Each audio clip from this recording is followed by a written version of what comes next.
Putain, encore plein de poussière. Elle a pas servi depuis genre 2 ans. Ouais, et ben allez, je t'emmène en voyage.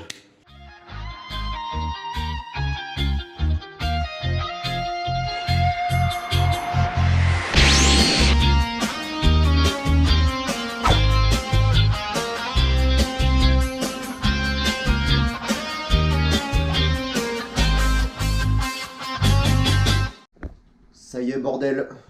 Le voyage que j'attends, dont je rêve depuis des années. Il est mardi 7 mai, 18h30. Je décolle demain matin à 6h30 du matin. Facile à calculer, dans 12 heures. Et je suis enfin prêt. Non, je déconne. Je suis absolument pas prêt. Mon bagage est littéralement au niveau 0%. J'ai rien préparé tellement j'ai eu des semaines d'avant-voyage de malade. Donc voilà, du coup, on se pose plein de questions. Est-ce que je vais y arriver à temps? Est-ce que je vais oublier des trucs? Combien de temps ça prend pour préparer un sac de backpackers comme ça? Et ben on va voir ça tout de suite.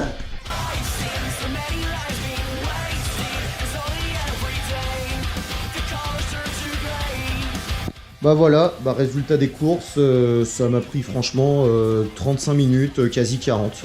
Donc on est bien. Les 2 sacs sont pleins, dernière petite place pour la trousse de toilette demain. Ce qui me fait délirer, c'est que 25% de l'espace, c'est pour de la picole et de la bouffe pour les copains sur place. Je vais leur faire goûter du Génépi, du vin de Savoie, plein de petites sucreries de chez nous. Bah j'imagine que c'est parti. Bordel, je commence à avoir le trac.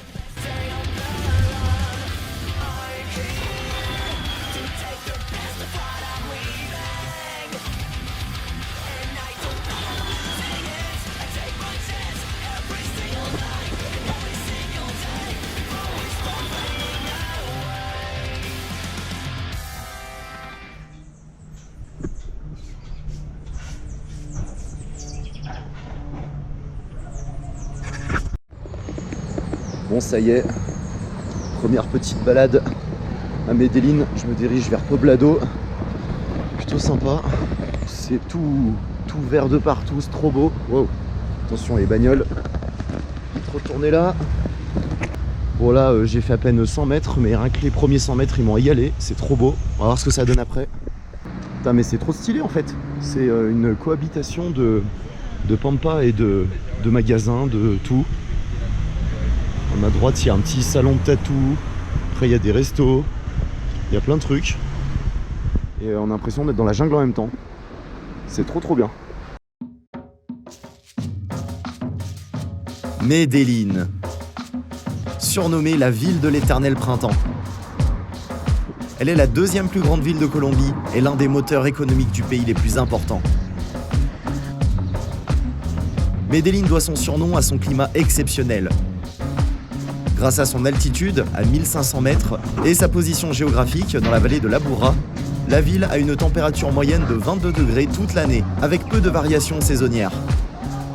Un climat idéal qui donne une atmosphère joyeuse et accueillante, qui attire beaucoup de visiteurs venant du monde entier. Un véritable exemple en mélange de culture, de tradition et de modernisation urbaine, tout en respectant au maximum la nature.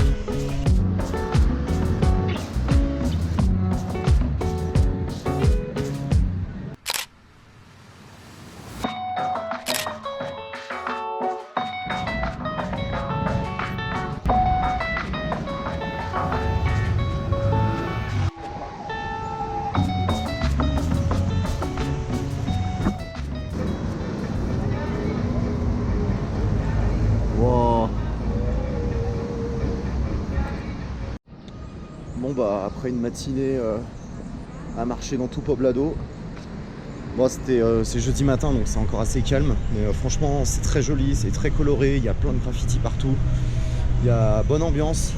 Après il y a quand même beaucoup de pauvreté aussi, hein. On voit plein de familles dans les rues, on m'aborde tous les 2 mètres pour essayer de me vendre des trucs, et pourtant j'essaie d'être discret, j'évite le contact visuel on va dire, mais c'est un peu inévitable. C'est comme ça, hein, mais non, sinon on se sent pas en insécurité pour autant, c'est pas pesant non plus, ça va. Donc franchement, bons a priori, bonne ambiance. Moi j'ai bien hâte de voir ce que ça va donner la nuit, surtout c'est beaucoup plus animé la nuit il paraît. Et déjà que là c'est bien sympa, bah hâte de voir. Bon, toujours en direct de Poblado, petit détour à l'auberge, on se fait beau gosse pour sortir et j'ai récupéré au passage une buddy partner. Hey, hola. Voilà, on va manger parce qu'on a faim et après on va voir ce que la nuit nous réserve. Ah, de nuit c'est pas la même hein. Un poquito pequeña plata.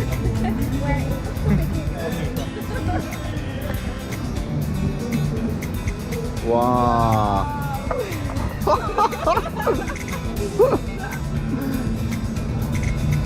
Incroyable.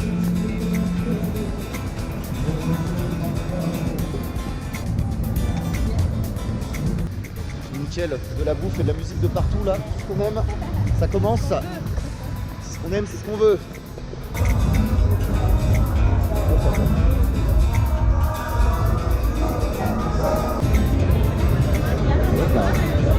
Pardon.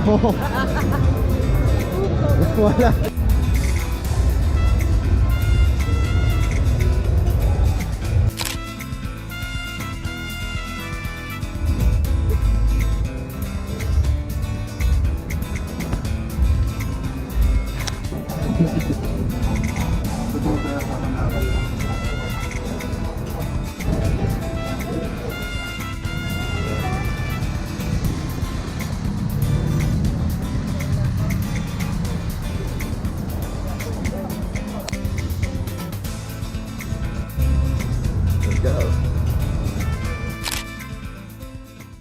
Bon, on va bientôt partir au festival.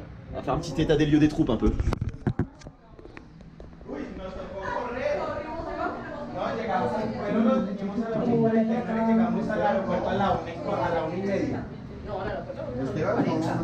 Eso.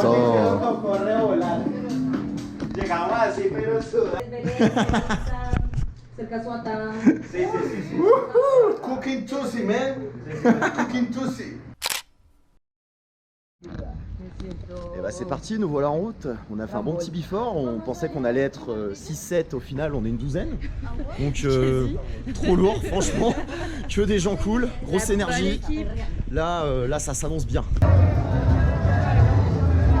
Et voilà, le grupo.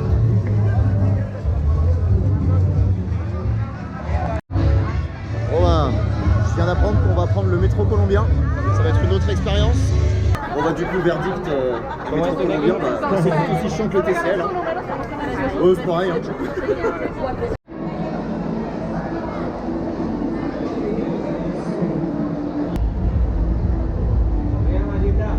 En caso de que no sea así, acuerde un punto de encuentro previamente en caso de separarse. Ubique los puntos.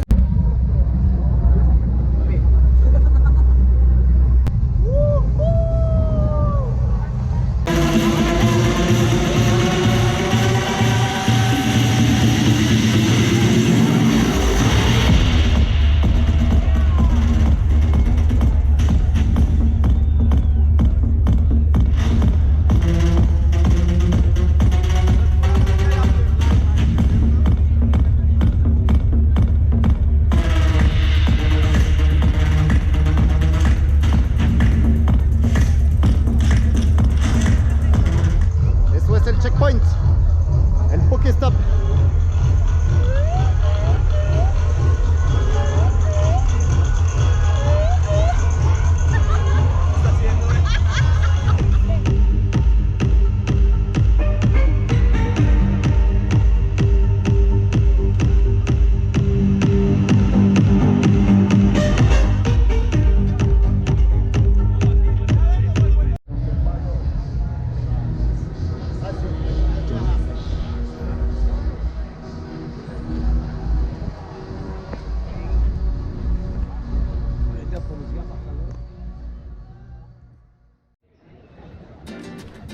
Le lendemain, me revoilà seul de nouveau pour une visite de la célèbre Comuna 13, un des quartiers les plus historiques et emblématiques de Medellín, qui reflète à la fois ses défis du passé et son espoir d'un avenir meilleur.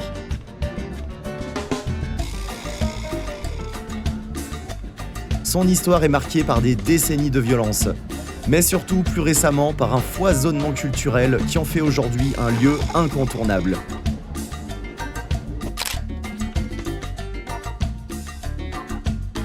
Dans les années 1980 et 1990, la Comuna 13 était au cœur d'un conflit armé colombien, reliant Medellín à la région d'Urabá et au golfe de Darién.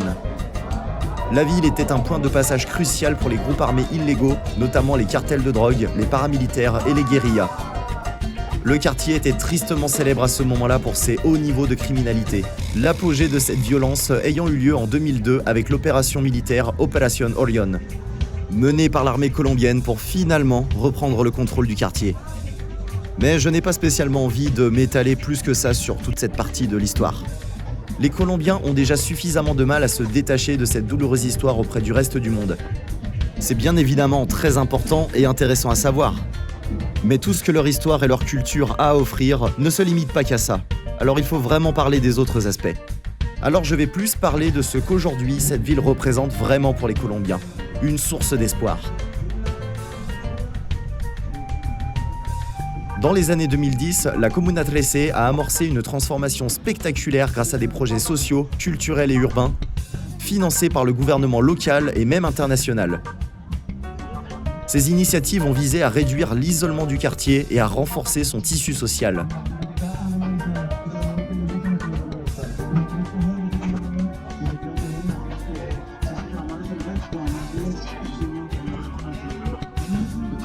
Aujourd'hui, la Comuna 13 est un véritable laboratoire culturel, où l'art et la musique jouent un rôle central dans la reconstruction de l'identité du quartier.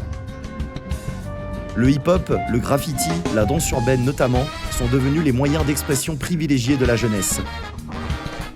Ces arts permettent aux habitants de raconter leur histoire et de dénoncer les injustices passées, mais en attirant l'attention sur la créativité et le dynamisme retrouvé de leur communauté.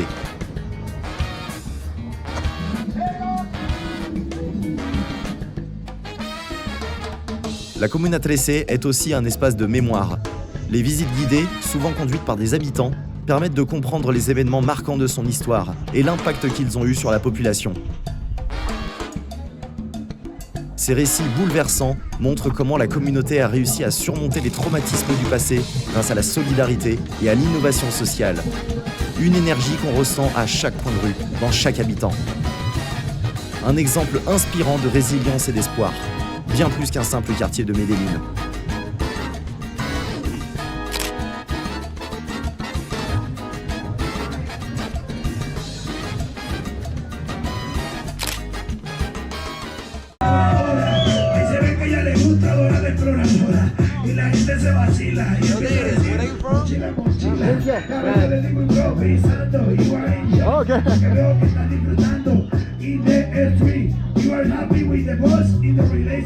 Relación sí, con naturaleza, no me da pereza y ese pan igual la palabra cerveza. Él toma cerveza porque el pan está a la moda. Él no toma porque se le moja la cana.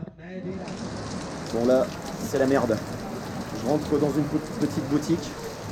Là, je m'achète un t-shirt. T-shirt stylé là que j'ai trouvé, je vous montrerai. Je passe à peine 10 minutes dans le magasin, j'achète mon t-shirt et en sortant, voilà.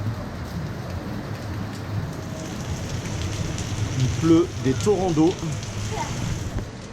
Du coup, j'ai aussi acheté un petit parapluie, mais je sais pas si ça sera suffisant là parce que c'est vraiment hardcore. Donc souhaitez-moi bonne chance.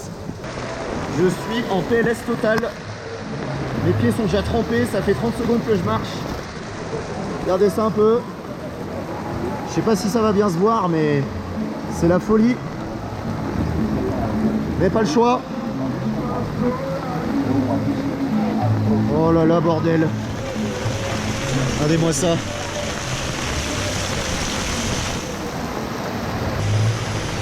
Bon.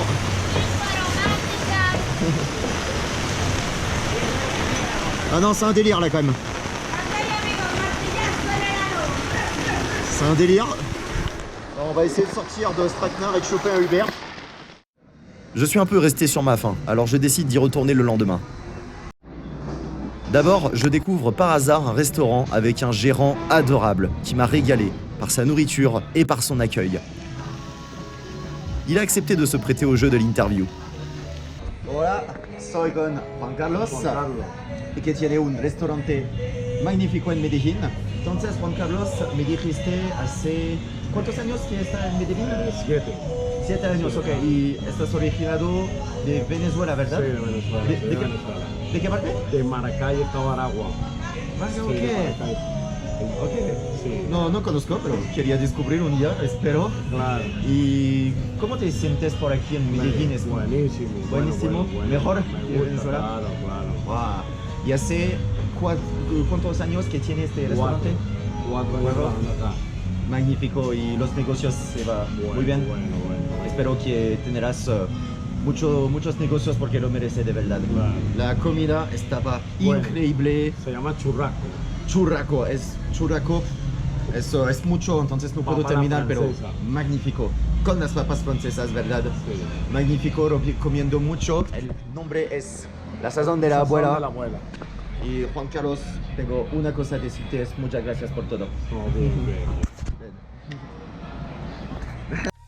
Pour la deuxième journée à la Comuna Trece, je décide de solliciter un guide, une chose que je vous conseille absolument si vous y allez un jour. Beaucoup mieux pour connaître plein de secrets et d'anecdotes venant de la part d'un résident du quartier.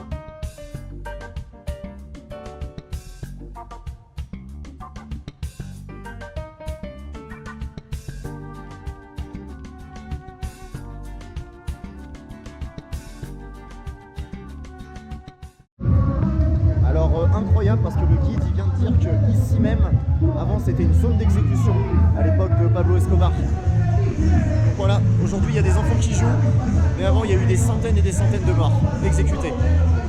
Je froid dans le dos quand même.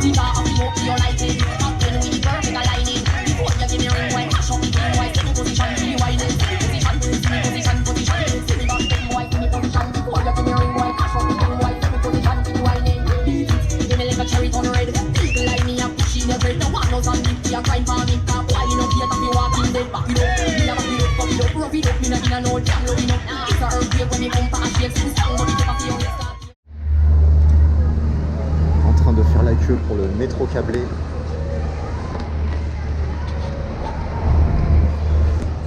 je crois qu'il va en avoir pour un bout de temps. Putain yes, je suis tout seul à pouvoir s'amuser un peu avec les vidéos.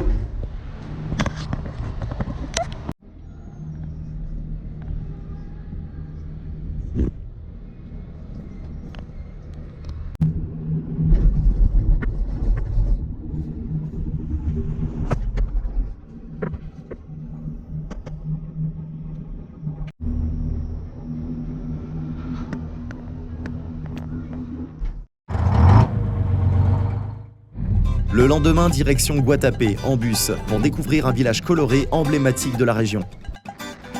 Colombie oblige, on commence la journée par un coup de pluie. Mais très vite, je commence l'ascension de la Piedra del Peñol, un monolithe de 220 mètres de haut, qui offre une vue imprenable sur les lacs qui entourent Guatapé.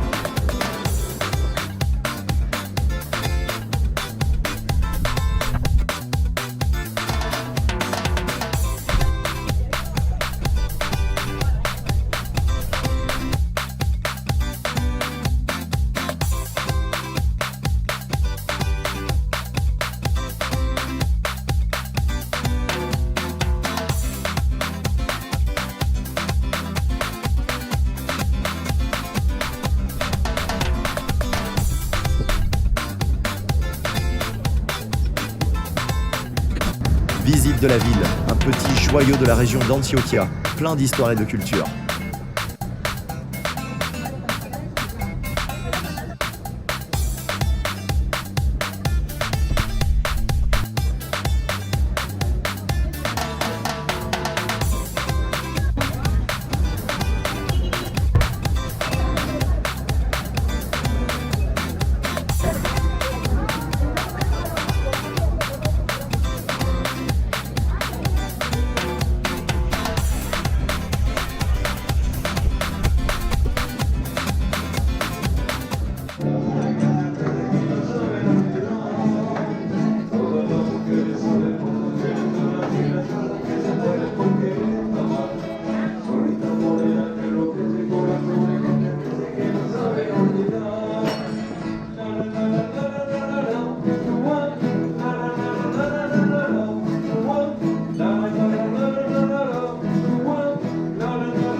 Le lendemain, direction Santa Marta, pour y retrouver Andrea, une amie rencontrée en Californie en 2021, et Oscar, son conjoint. Ça, muy bueno, muy bueno.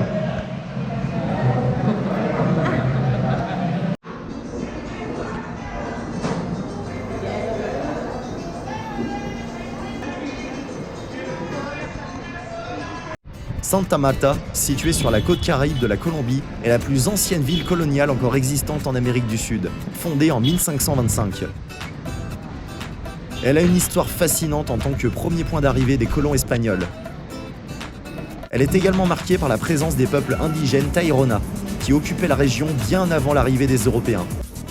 Leur identité culturelle se ressent encore aujourd'hui dans la ville. C'est aussi ici que le célèbre libertador Simón Bolívar a passé ses derniers jours en 1830. Une ville qui incarne un parfait compromis entre diversité, paysages magnifiques, religion, histoire et culture caribéenne. Direction le Laguna Encantada, avec une pensée pour les copains en France.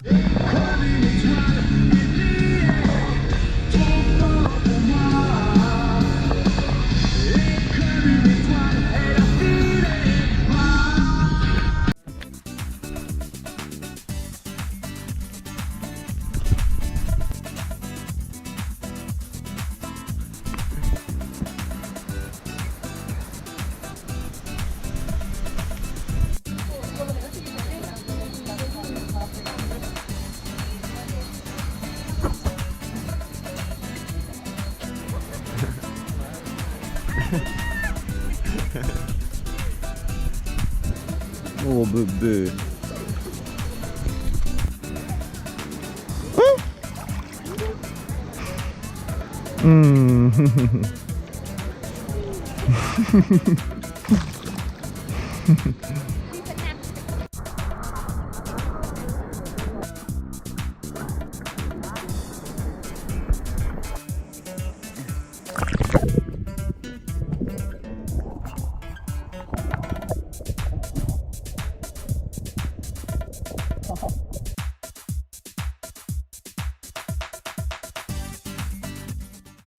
Un peu de street walking nocturne.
Le lendemain, journée à Tayrona, un paradis naturel où la jungle tropicale rencontre la mer des Caraïbes.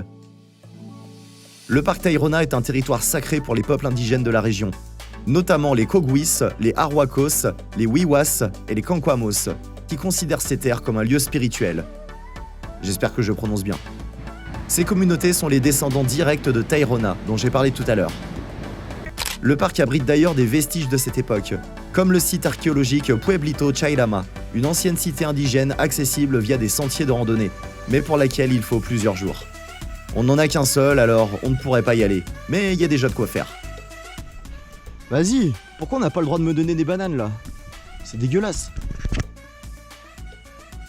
Coucou, Coucou Andrea, ça va? ça va et toi?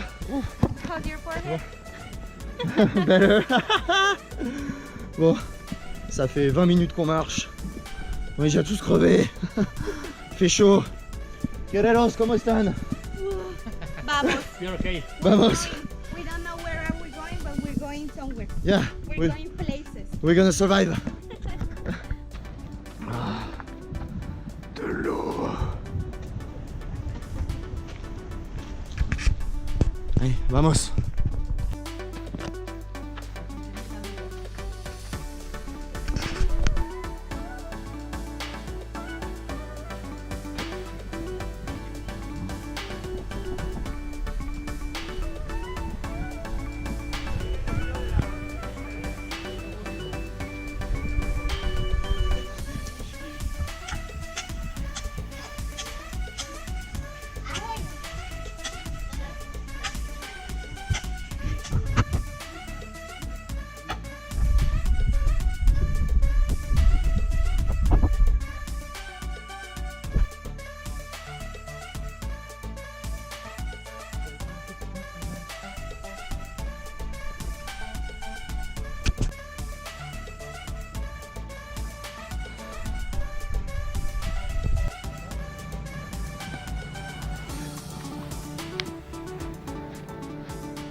Andrea, how you feel?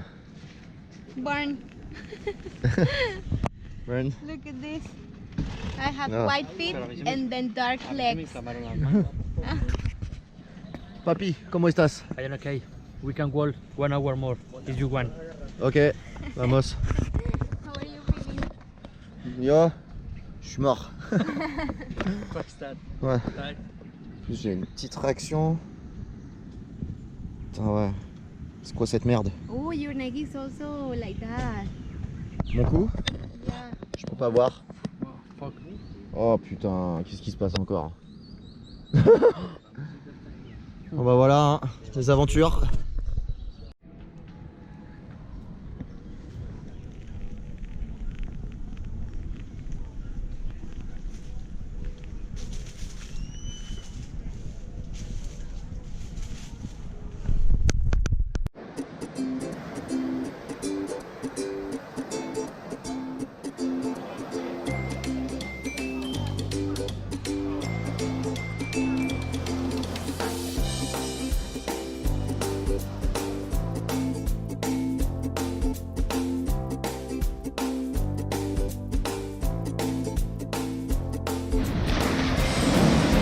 Là.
déblat un peu ma petite bande là.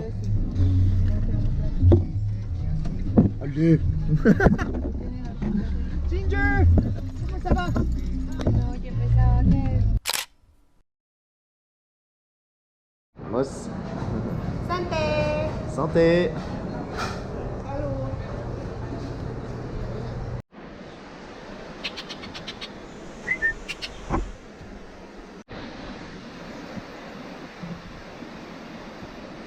Ay, espera, listo ya. Wow. Pollo. Pollo. Ok.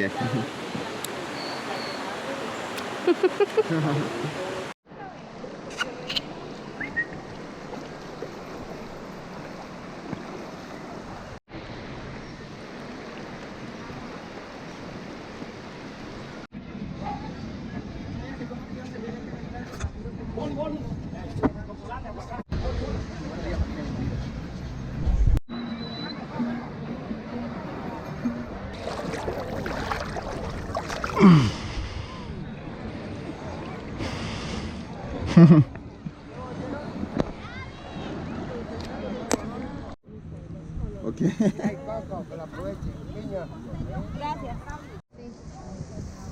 Uy, mi vestido está pero empapado. Eso es Colombia también. Nos tocó ahora lo mojado. Mirad, para acá. Mira que me parece que estuviera por allá en una caldera. Ah, está lloviendo muchísimo.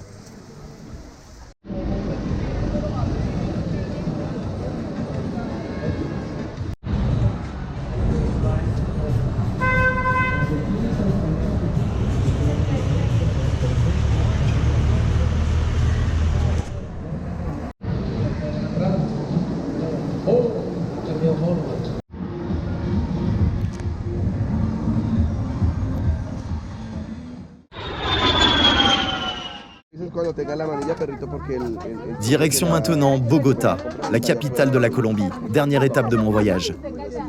Mon ami, un autre Oscar, m'accueille et nous allons manger des arepas typiques.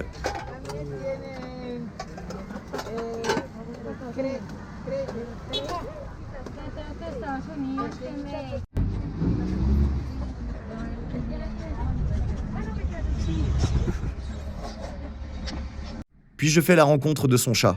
J'ai oublié son nom, alors on va l'appeler le chat.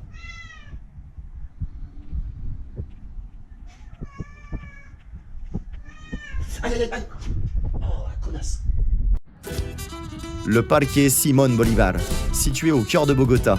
Il est le plus grand espace vert urbain de la capitale colombienne, souvent surnommé le Central Park de Bogota, qui a aussi son jardin botanique.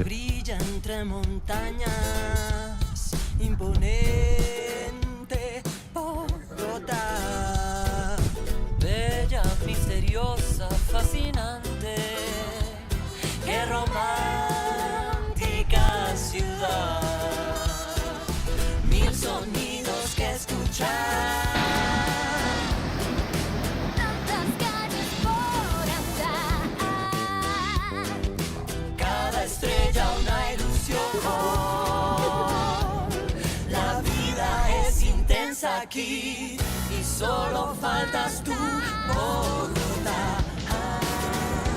Solo faltas tú, Bogotá. Viens si tu veux, Bogotá. I'm missing you, Bogotá. Y solo faltas tú.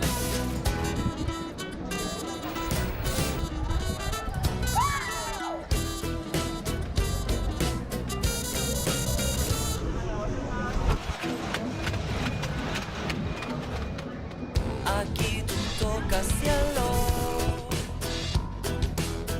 y vuelas sobre el suelo. Metrópolis multicolor. La vida está de fiesta aquí y solo faltas tú, Bogotá. All we need is you, Bogotá. You can come here whenever you want to. tu décides Bogotá. Solo faltas tú. Papa, tu vas venir ici, tu vas aimer ici, tu vas venir ici, tu vas aimer ici. La Candelaria, centre historique de la capitale colombienne. Avec ses rues pavées, ses maisons colorées aux balcons en bois et ses édifices coloniaux, ce quartier incarne l'histoire et l'âme culturelle de la ville. Le street art notamment est époustouflant.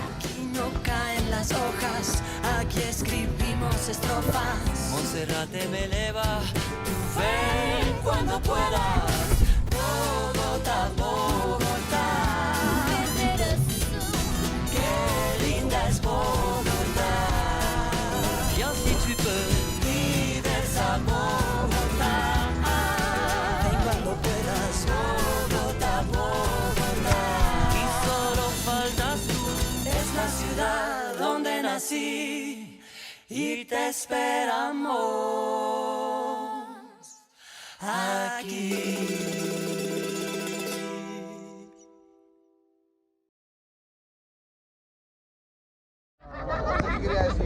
Ouais, j'en ai plein le cul. L'organisation colombienne, c'est quand même vraiment à chier. Ça fait 2 heures que je fais la queue juste pour avoir mes putains de bracelets. C'est juste là, ça fait 2 heures, vraiment 2 heures. Attends, l'organisation, elle a chier. Ils comprennent rien, mais je vais leur expliquer. Omelette de fromage. Voilà, omelette, c'est voilà, omelette du fromage. Ça, ils ont compris, ça, ils ont compris. Ouais, c'est comme on dit, c'est omelette du fromage. Et ça, c'est ça. de fromage. Voilà. Bon, Ouh là là. je refais une vidéo quand je suis dedans. Deuxième festival de mon voyage, le Baum, plus grand événement techno de l'année dans la ville. Par rapport au Corre Festival que j'avais fait avant sur Medellín, on y trouve des styles de techno beaucoup plus variés. Du vénère,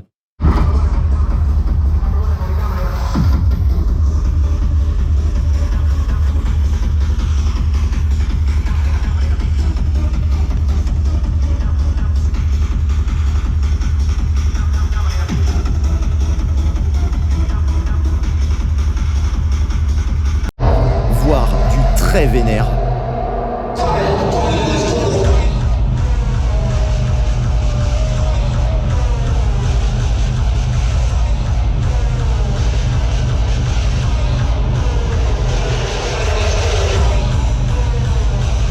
Mais aussi du un peu plus calme.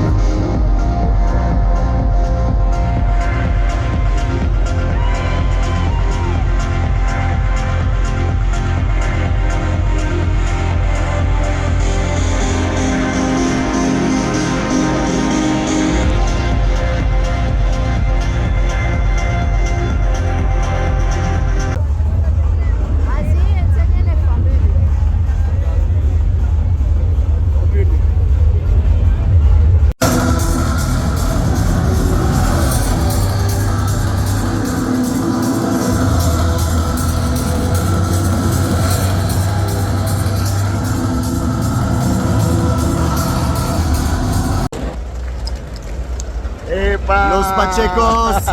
Pachecos. Pachecos. Pachecos, por la vida. On approche de la fin du séjour. Après avoir fait mes au revoir plein d'émotions au chat, dernière soirée sur Bogota pour finir en beauté. J'ai découvert le Tejo, un jeu d'adresse colombien.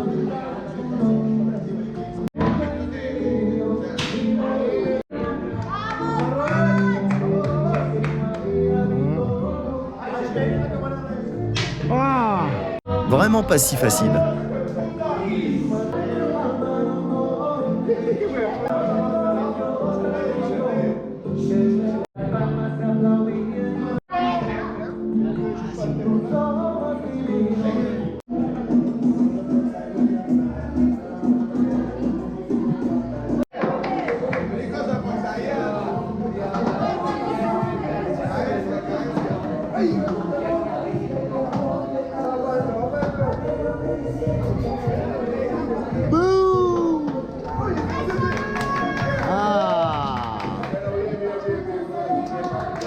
Ça ne pouvait pas finir sans chanson.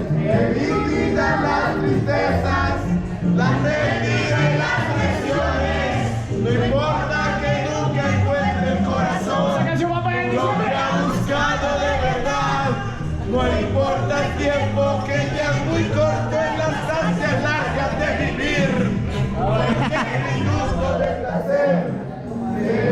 Allez.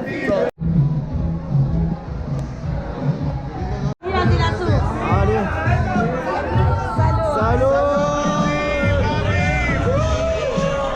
Gracias.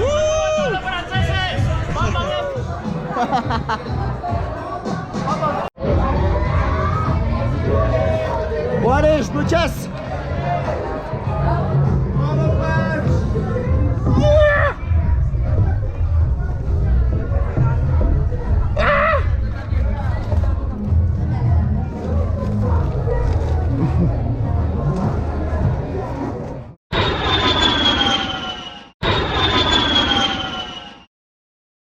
Bon, on est dimanche 22 décembre, 10h du matin.